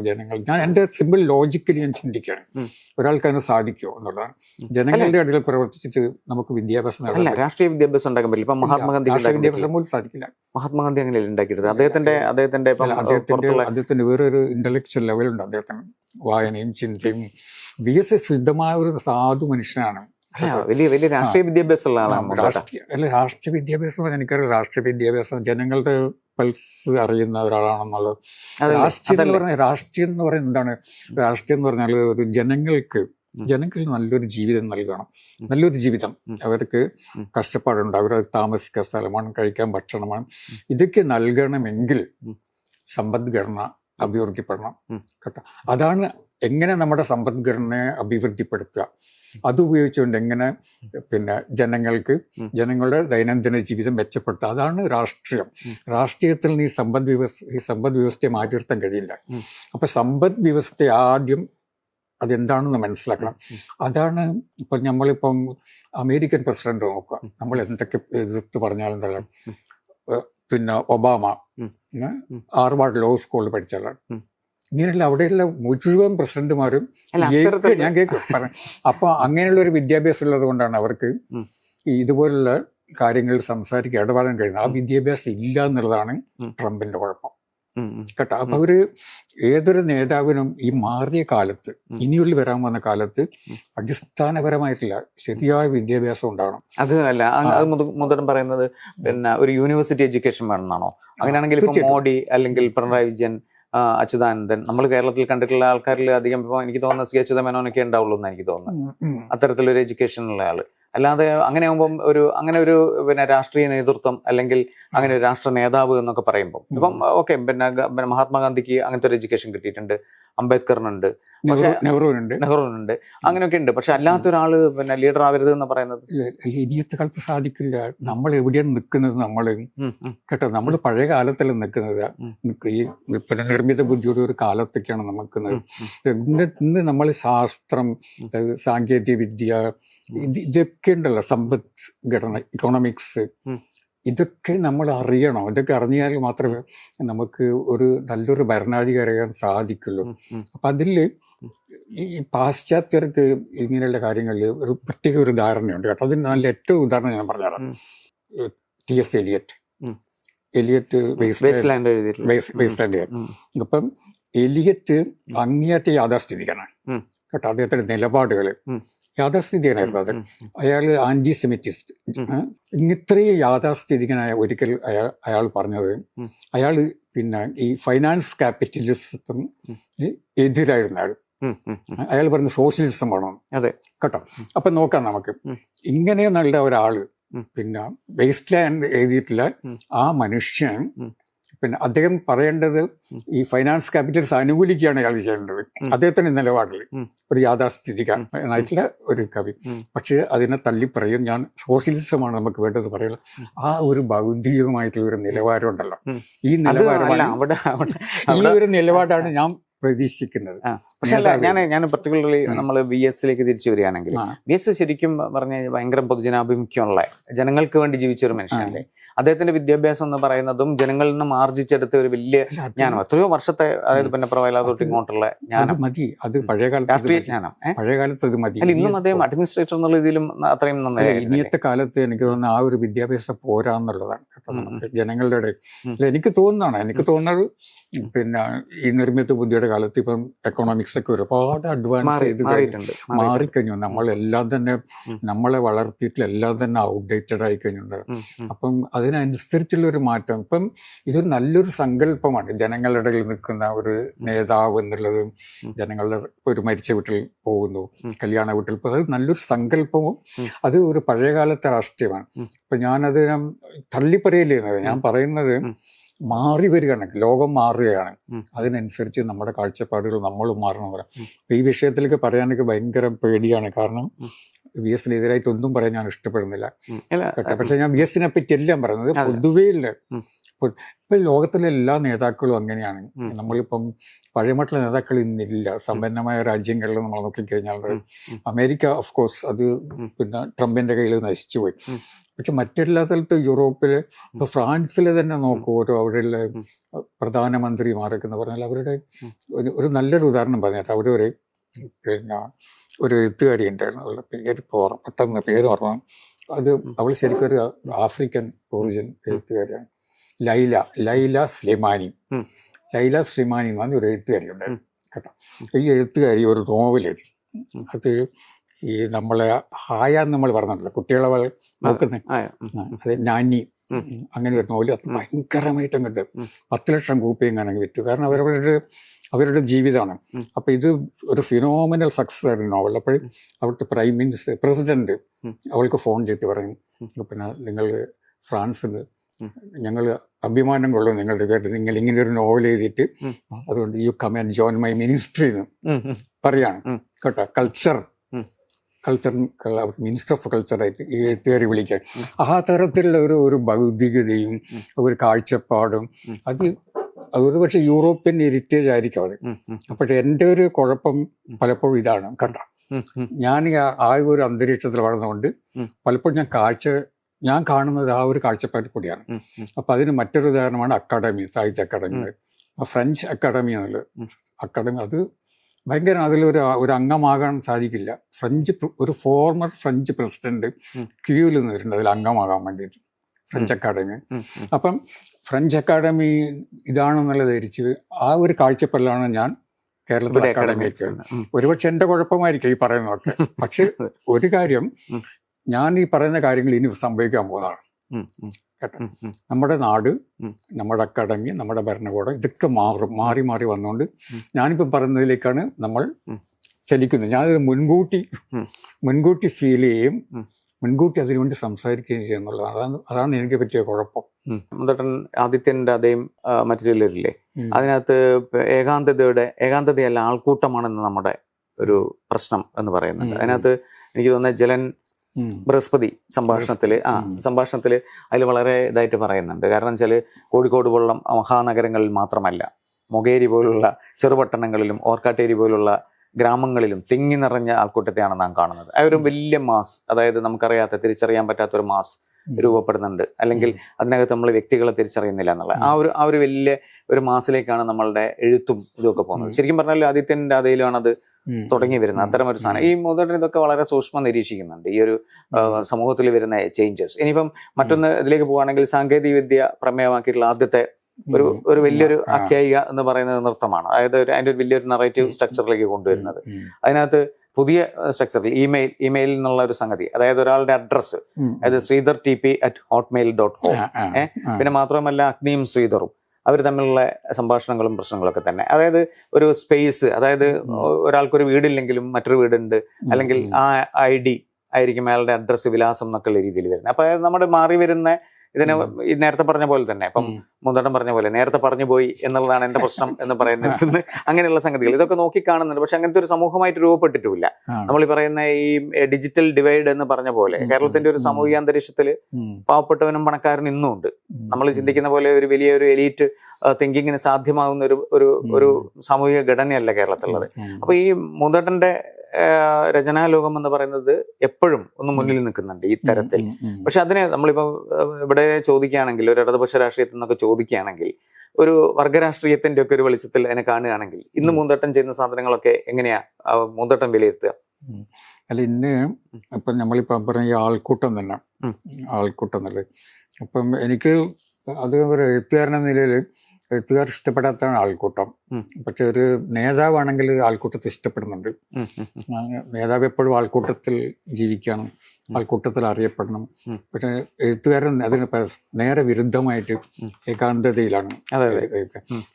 അപ്പം ഈ ആൾക്കൂട്ടം പിന്നെ എപ്പോഴും എന്നെ അസ്വസ്ഥമാക്കുന്നുണ്ട് കേട്ടോ. അതാണ് ഞാൻ അതിൽ പറഞ്ഞത്. അതേസമയത്ത് തന്നെ ഒരു രാഷ്ട്രീയ മുകുന്ദനുണ്ട്. അത് വേറെ ഒരു മുകുന്ദനാണ്. ആ മുകുന്ദൻ ആൾക്കൂട്ടത്തെ ഇഷ്ടപ്പെടുന്നുണ്ട് കേട്ടോ. അപ്പം ഞാനിങ്ങനെ നേരത്തെ പറഞ്ഞതുപോലെ ഒരുപാട് വൈരുദ്ധ്യങ്ങളും വൈവിധ്യങ്ങളും അതാണ് എന്നെ സൃഷ്ടിക്കുന്നത്. അപ്പം ചില സ്ഥലങ്ങളിൽ ഇപ്പം ഞാൻ നാട്ടുംപുറങ്ങളിലൊക്കെ എന്നെ ഒരു വായനശാലയുടെ വാർഷികത്തിന് വിളിച്ച് ഞാൻ അവിടെ ചെല്ലുമ്പോൾ വലിയ ആൾക്കൂട്ടം ഉണ്ടാവും, സ്ത്രീകളും കുട്ടികളും ഒക്കെ. അതെന്നെ സന്തോഷിപ്പിക്കുന്നുണ്ട്. പക്ഷെ ഞാൻ എനിക്കൊരു നോവൽ എഴുതണം എന്നുള്ളത് അപ്പോഴും ഞാൻ എന്നെ കാണുന്നത് തനിയായിരിക്കുന്ന ഒരാളായിട്ടാണ്. ഈ ഒരു സംഘർഷമുണ്ട്.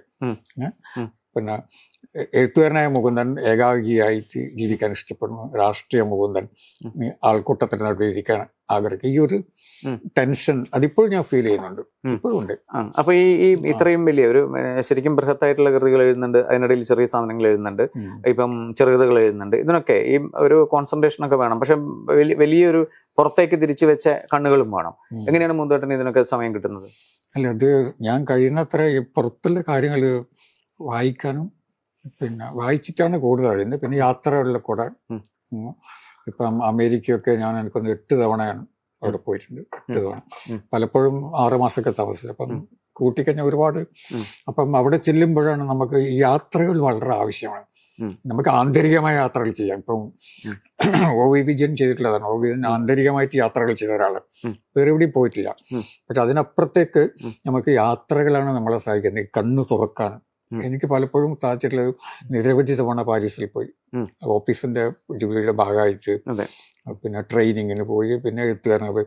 അപ്പം ഞാൻ ഏറ്റവും കൂടുതൽ സഞ്ചരിച്ചിട്ടുള്ളത് ഫ്രാൻസും അമേരിക്കൻ കേട്ടോ. അപ്പൊ ഇതിൽ നിന്നൊക്കെ യാത്രകളിൽ നിന്നും അവിടെ കണ്ടിട്ടുള്ള ആളുകൾ, പരിചയപ്പെട്ട ആളുകൾ ഇതിൽ നിന്നാണ് ഞാനെന്ന എഴുത്തുകാരൻ. ഇന്ത്യക്കകത്തും മുന്തോട്ട് ഒരുപാട് സഞ്ചരിച്ചിട്ടുണ്ട്, കേരളത്തിലും. പക്ഷെ അതിന്റെ ഒരു രാഷ്ട്രീയമായിട്ടുള്ള പ്രത്യേകിച്ച് നമ്മളിപ്പം ക്ലാസ് പൊളിറ്റിക്സ് ആണെങ്കിൽ, കാസ്റ്റ് പൊളിറ്റിക്സ് ആണെങ്കിലൊക്കെ തന്നെ ഇന്ത്യ പോലെ സങ്കീർണമല്ല മറ്റു രാഷ്ട്രങ്ങളൊന്നും. അപ്പൊ ഇവിടെ മുന്തോട്ടിന് ഉരുത്തിരിഞ്ഞു വരുന്ന ഒരു രാഷ്ട്രീയ ബോധം എന്ന് പറയുന്നത് എപ്പോഴും ഈ പറഞ്ഞൊരു ഡിവൈഡ് കാണുന്നില്ലേ, ഉള്ളവനും ഇല്ലാത്തവനും എന്നൊക്കെ നമ്മൾ പറയുന്നത്. അത് ഈ ഉള്ളവനും ഇല്ലാത്തവനുള്ളത് എനിക്ക് തോന്നുന്നത് ഇവിടെ ഉള്ളതിൽ കൂടുതൽ പരിഷ്കൃത രാജ്യങ്ങളിലുള്ളത്. അമേരിക്കയിലാണ് അത് കൂടുതലുള്ളത്, നമ്മുടെ നാട്ടിലല്ല. നമ്മുടെ നാട്ടിൽ അത്രയില്ല. പിന്നെ പ്രത്യേകിച്ചിട്ട് ഈ കഴിഞ്ഞ ഒരു 10, 30, 40 വർഷമായിട്ട് ഇവിടെ ഉള്ളവരും ഇല്ലാത്തവരുടെ ഇടയിലുള്ള ഡിവൈഡ് വളരെ കുറഞ്ഞു വരുന്നുണ്ട്. ഉണ്ട്. പക്ഷെ ഇവിടെ ഉള്ളത് നമ്മൾ എങ്ങനെയാണെന്ന് നോക്കാം. ഇവിടെ ഇപ്പം പിന്നെ ഒരു തൊഴിലാളിക്ക് പട്ടിണി കിടക്കേണ്ടി വരില്ല, ജോലി ചെയ്യാൻ കഴിയുമെങ്കിലും കേട്ടോ. പക്ഷെ എൻ്റെ യൗവനകാലത്ത്, എൻ്റെ കൗമാര പ്രായകാലത്ത് അങ്ങനെ ആയിരുന്നില്ല. തൊഴിലാളിക്ക് ജോലി ഉണ്ടായിരുന്നില്ല. ഇന്ന് ജോലി ഉണ്ട് കേട്ടോ. ജോലി ചെയ്യാൻ തയ്യാറുണ്ടെങ്കിൽ ഇവിടെ പട്ടിണി കിടക്കേണ്ടി വരില്ല. ഇവിടെ പട്ടിണി കിടക്കുന്നവർ പലപ്പോഴും ഈ അനാരോഗ്യ രോഗികളാണ്, ജോലി ചെയ്യാൻ കഴിയാത്ത അവസ്ഥയിലേക്ക് പോകുന്നവരാണ്. അവരാണ് നമ്മുടെ നാട്ടിൽ പട്ടിണി കിടക്കുന്നത്. പക്ഷെ ഏറ്റവും പരിഷ്കൃതമായിട്ടുള്ള അമേരിക്കയിൽ അവിടെ കാണേണ്ടതാണ്. സാൻ ഫ്രാൻസിസ്കോയിലൊക്കെ പോയി കഴിഞ്ഞാലും റോഡിൽ കിടക്കുന്നതാണ്. വീടില്ല, കിടക്കാൻ കൊടും ശൈത്യത്തില്, ഭക്ഷണമില്ല. അവിടെ വെച്ചാൽ ഏറ്റവും കൂടുതൽ വില കുറഞ്ഞ ഭക്ഷണമാണ് ഈ ബർഗർ, ഏറ്റവും ചുരുങ്ങിയ പൈസക്ക്. അപ്പം വലിയ പൈസ. അപ്പൊ അവിടുത്തെ ഈ ബർഗറാണ് അവർ വാങ്ങിക്കഴിക്കുന്നത്, അതിൽ മീറ്റ് നിറച്ചിട്ടുണ്ടാവും. അപ്പൊ അവിടെ നമ്മൾ കാണുന്ന ഏറ്റവും ദരിദ്രനായിട്ടുള്ള അമേരിക്കൻ വലിയ ശരീരമുള്ളവനാണ്. കാരണം വലിയ ബർഗർ തിന്നവനാണ് കേട്ടോ. ഏറ്റവും പണമുള്ളവൻ ഇത് തിന്നില്ല, അതുകൊണ്ട് മെലിഞ്ഞിട്ടായിരിക്കും. ഇവിടെ നേരെ മറിച്ചാണ് കേട്ടാ. ഇവിടെ പണമില്ലാത്തവൻ അതാണ്. അപ്പം അവിടെയാണ് ഏറ്റവും കൂടുതൽ ദാരിദ്ര്യമുള്ളത്. ഇപ്പൊ ഈ നമ്മൾ പറഞ്ഞ ഈ ക്യാപിറ്റലിസം ഇതൊക്കെ ഡെവലപ്പ് ചെയ്തിട്ടും ടെക്നോളജിയൊക്കെ ഇത്ര ഡെവലപ്പ് ചെയ്തിട്ടും പട്ടിണി അവർക്ക് ഇപ്പോഴും പരിഹരിക്കാൻ പറ്റിയിട്ടില്ല. കേരളത്തിൽ സാധിച്ചിട്ടുണ്ട്. അത് അത്ഭുതമാണ്. അത് ആരാണ് അത് ചെയ്തതെന്നുള്ളത്. അത് 57 വർഷം മന്ത്രിയിൽ ഇടതുപക്ഷ സർക്കാരാണ്. അത് വലിയ മാറ്റങ്ങൾ ഇവിടെ കൊണ്ടുവന്നു. ഞാനിപ്പം കേരളത്തിൽ നടന്നു പോകുമ്പോൾ ഞാൻ പട്ടിണി കിടക്കുന്ന വളരെ കുറച്ച് മനുഷ്യരെ കണ്ടിട്ടുള്ളൂ. ഭിക്ഷക്കാരില്ല കേട്ടോ. അപ്പം വലിയ മാറ്റങ്ങൾ ഇവിടെ ഉണ്ടായിട്ടുണ്ട്. പക്ഷെ അത് ഭൗതികമായിട്ടുള്ള നമ്മുടെ സാഹചര്യങ്ങളിൽ ഒരുപാട് ഇമ്പ്രൂവ് ചെയ്തിട്ടുണ്ട്. ഭക്ഷണം, താമസം, വിദ്യാഭ്യാസം, ചികിത്സാ രീതി. പക്ഷെ ആന്തരികമായിട്ട് ഡിസാസ്റ്ററാണ് ഇവിടെ. നമ്മൾ വർഗീയവൽക്കരണം, മതം, ജാതി, പിന്നെ അന്ധമായിട്ടുള്ള രാഷ്ട്രീയം, ഇവിടെയാണ് നമ്മൾ വളരാത്തത്. പക്ഷെ അതിനെ നമ്മൾ ഈ പറഞ്ഞ 57-ലെ ഒരു പാരഡൈം മാറുന്നതായിട്ട് നമുക്ക് കാണാൻ തോന്നും. കാരണം ഇപ്പൊ അതേ അന്ന് വിമോചന സമരം നടത്തിയ ആൾക്കാരെ പലപ്പോഴും പ്രീണിപ്പിക്കേണ്ട അവസ്ഥയിലേക്ക് ഇവിടുത്തെ ഇന്നത്തെ ഇടതുപക്ഷ ബോധം വരുന്നില്ല. അതിന് മുന്നോട്ട് ഇടതുപക്ഷത്തിലൊരു വലിയ ജീർണതയുണ്ട്. അത് ഞാൻ പറയുന്നുണ്ട്. ഇടതുപക്ഷം ഇല്ലാതെ ഒരു മലയാളിക്ക് ജീവിക്കാൻ കഴിയില്ല. ഉറപ്പാണ്. ഇടതുപക്ഷം എനിക്ക് സാധിക്കില്ല, ഇടതുപക്ഷം ഇല്ലാതെ. പക്ഷെ ആ ഇടതുപക്ഷം ദുർബലമാകുന്നുണ്ടെന്നുള്ളതാണ് എനിക്ക് വ്യക്തിപരമായിട്ടുള്ള എൻ്റെ ആദി എന്ന് പറയുന്നത്. എല്ലാത്തിനോടും സമരസപ്പെടുക കേട്ടോ, സമരസപ്പെട്ടു പോവുക എന്നുള്ളത്. ഇപ്പൊ PM ശ്രീ എന്നുള്ള വിദ്യാഭ്യാസ പദ്ധതി എന്തിനാണ്? അത് ഏതാനും കോടികൾക്ക് വേണ്ടിയിട്ട് നിലപാടുകൾ നമ്മൾ എടുത്തിട്ടുള്ള നിലപാടുകൾ, നമ്മളാക്കിയിട്ടുള്ള നിലപാടുകൾ, അതിനൊക്കെ നമ്മൾ ഇല്ലാതാക്കിയിട്ട് ഏതാനും കോടികൾക്ക് വേണ്ടിയിട്ട്. അതുപോലെ ഒരുപാട് കാര്യങ്ങളിൽ നമുക്ക് അപജയം സംഭവിക്കുക. അത് അബദ്ധ സഞ്ചാരങ്ങൾ ചെയ്യാണ് ഇടതുപക്ഷം കേട്ടോ. ഇടതുപക്ഷത്തിന്റെ ഏറ്റവും വലിയ പ്രശ്നം ഇന്ന് ഇടതുപക്ഷം തന്നെയാണ്, മറ്റുള്ളവരല്ല. എനിക്കൊന്ന് ഇടതുപക്ഷത്തിന്റെ ഏറ്റവും വലിയ ശത്രു സംഘപരിവാറല്ല, ഇടതുപക്ഷം തന്നെയാണ് കേട്ടോ. അവരവരെ മനസ്സിലാക്കുന്നില്ല.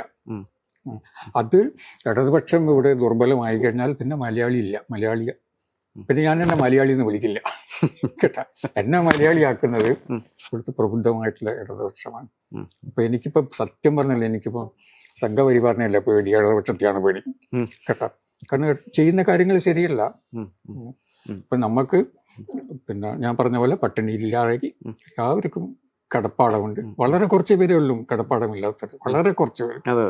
അപ്പൊ അങ്ങനെ നമ്മൾ സ്വപ്നം കണ്ട ഒരു കേരളത്തിലേക്കാണ് നമ്മൾ നിഷ്ക്രമിച്ച് വന്നത്. നമ്മൾ അവിടെ എത്താറ് അതിന്റെ വാതിൽക്കൽ നമ്മൾ എത്തി. പക്ഷെ ഇപ്പോഴും നിരാശ തോന്നുന്നുണ്ട്. എന്തൊക്കെയോ അപചയങ്ങൾ, അബദ്ധ സഞ്ചാരങ്ങൾ കിട്ടാം. അതുകൊണ്ട് സത്യം പറഞ്ഞാൽ അതാണ് ഞാൻ പറയുന്നത്, ഇടതുപക്ഷത്തെയാണ് ഞാനിപ്പം ഇടതുപക്ഷക്കാരനായ എൻ്റെ ആദ്യ ഇടതുപക്ഷം തന്നെയാണ്. നമ്മൾ ശക്തിപ്പെട്ടു കഴിഞ്ഞാൽ നമുക്ക് മറ്റേവരെ നേരിടാൻ കഴിയുള്ളൂ, പ്രതിരോധിക്കാൻ കഴിയുള്ളൂ. സംഘപരിവാറിനെ പ്രതിരോധിക്കണമെങ്കിൽ നമുക്ക് ആന്തരികമായിട്ട് നമ്മൾ ശക്തിപ്പെടണം. പക്ഷെ ആന്തരികമായിട്ട് നമ്മൾ ദുർബലരാകുകയാണ് ചെയ്യുന്നത്. അമിതമായിട്ടുള്ള ഒരു ഞാൻ പറയാം ഇപ്പൊ നമ്മളിപ്പോ നടത്തിയിരിക്കുന്ന അയ്യപ്പ സംഭവം, അതുപോലെ അങ്ങനെയുള്ള സംഗതികളൊക്കെ മുന്തോട്ടിനോട് യോജിപ്പുണ്ട്. എനിക്കതിൽ എന്തിനാണ് അതിനൊക്കെ പോകുന്നതെന്നുള്ളതാണ്. നമ്മളതിനൊന്നും അതിലേക്കൊന്നും പോകേണ്ട ആവശ്യമില്ല. അത് വെട്ടുകളാണ് അതൊന്നും. പക്ഷെ ഇതൊക്കെ നമുക്കറിയാം, തെരഞ്ഞെടുപ്പ് വരികയാണ്. ഇതാണ് എല്ലാ സ്ഥലത്തും നമ്മൾ ഒത്തുതീർപ്പിനുകൊണ്ട് ശ്രമിക്കേണ്ടത്. ഇപ്പൊ വെള്ളാപ്പള്ളിയെ തന്നെ നോക്കും. ഒരുപാട് കാലം വെള്ളാപ്പള്ളിയെ നമ്മൾ തള്ളിപ്പറഞ്ഞതാണ്. ഇപ്പം വെള്ളാപ്പള്ളിയാണ് ഏറ്റവും അടുത്ത് നമ്മുടെ സുഹൃത്ത്, രാഷ്ട്രീയ സുഹൃത്ത്. അപ്പം അത് ഇതിന്റെ പ്രശ്നം, നമുക്ക് അധികാരത്തിൽ നിൽക്കണം എന്നുണ്ടെങ്കിൽ ഇതുപോലുള്ള അബദ്ധ സഞ്ചാരങ്ങൾ അനിവാര്യമാണ് കേട്ടോ. അതേസമയത്ത് നമുക്ക് അധികാരത്തിൽ മാറി നിൽക്കാൻ സാധിക്കില്ല. വലിയൊരു പ്രതിസന്ധിയാണ് ഇപ്പൊ ഇടതുപക്ഷം നേരിടുന്നത്. എൻ്റെ അഭിപ്രായത്തിൽ ഇങ്ങനെയുള്ള ഒത്തുതീർപ്പുകൾക്ക് പോകുന്നത് നല്ലതാണ്. അധികാരം വേണ്ട എന്ന് വെച്ചുകൊണ്ട് പ്രതിപക്ഷത്തിരിക്കുന്നത് അതാണ് വേണ്ടത്, അല്ലേ? എന്തിനാണ് നമ്മൾ ഇത്രയും ഒരുപാട് ഒത്തുതീർപ്പുകൾ, മനസാക്ഷിക്കെതിരായിട്ടുള്ള പ്രവർത്തനങ്ങൾ ചെയ്യുക, എന്നിട്ട് അധികാരത്തിൽ നിൽക്കുന്നത്? നല്ലത് ഇതൊന്നും വേണ്ട, ഞങ്ങൾ പ്രതിപക്ഷത്തിരുന്നു കൊള്ളാം. അത് പ്രതിപക്ഷത്തിരുന്നുകൊണ്ട് ഇടതുപക്ഷത്തിന് അല്ലെങ്കിൽ CPM-ന് പ്രതിപക്ഷത്തിരുന്നാലാണ് ഒരുപക്ഷെ ഏറ്റവും നന്നായിട്ട് ജനങ്ങളെ സേവിക്കാൻ സാധിക്കുക. കാരണം അത് അധികാരത്തിൽ നിന്ന് മാറി നിൽക്കുന്ന ഒരവസ്ഥയാണ്. അപ്പം അവർക്ക് പ്രതിപക്ഷത്ത് നിന്ന് കഴിഞ്ഞാൽ നമ്മുടെ സമൂഹത്തിന് വേണ്ടി ഒരുപാട് കാര്യങ്ങൾ അവർക്ക് ചെയ്യാൻ പറ്റും. പക്ഷെ അധികാരത്തിൽ വന്നു കഴിഞ്ഞാൽ എനിക്കറിയില്ല. അത് അധികാരത്തിൽ വരുമ്പോൾ ഒത്തുതീർപ്പുകൾക്ക് നമ്മൾ തയ്യാറാകേണ്ടി വരുന്നുണ്ട് കേട്ടോ. അപ്പോൾ ഇതൊക്കെയാണ് എൻ്റെ ഒരു ഇടതുപക്ഷക്കാരൻ എന്ന നിലയിലുള്ള എൻ്റെ ആശങ്ക. ഇതൊക്കെയാണ്. ഇടതുപക്ഷം അധികാരത്തിലുണ്ടാകണം, ഇനിയും 5 കൊല്ലം ഭരിക്കണം എന്നൊക്കെ ആഗ്രഹിക്കുന്ന ആളാണ് ഞാൻ. പക്ഷെ അതിനു വേണ്ടിയിട്ട് അബദ്ധസഞ്ചാരങ്ങൾ ചെയ്യരുത്. ഇതാണ് എൻ്റെ കാഴ്ചപ്പാട്.